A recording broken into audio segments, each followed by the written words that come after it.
في نوع كيكة يعتبر من أندر وأغلى الحلويات في العالم واسمها كاستيلا. الغريب إن حتى الأثرياء جدا زي إيلون ماسك ممكن ما يعرفوش يشتروها لأنها مش متاحة لأي حد وبتتقدم لفئة محدودة جدا.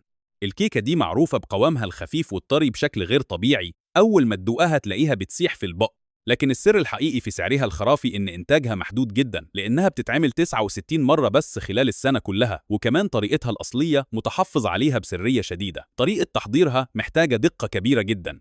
بيبدأوا بكسر حوالي 500 بيضة وبعدها فريق كامل يفصل الصفار عن البياض يدوي. بعد كده بيتم خفق بياض البيض مع السكر والملح والبيكنج باودر لحد ما يبقى هش وخفيف. أما الصفار فبيتخلط مع الدقيق واللبن لحد ما الخليط يبقى ناعم ومتجانس تماماً. بعدين بيتم دمج الخليطين مع بعض بهدوء علشان يحافظوا على القوام الهوائي المميز. وفي النهاية العجينة بتدخل فرن خاص لمدة 20 دقيقة علشان تطلع الكيكة الأسطورية اللي ناس كتير بتحلم حتى تدوق منها قطعة صغيرة.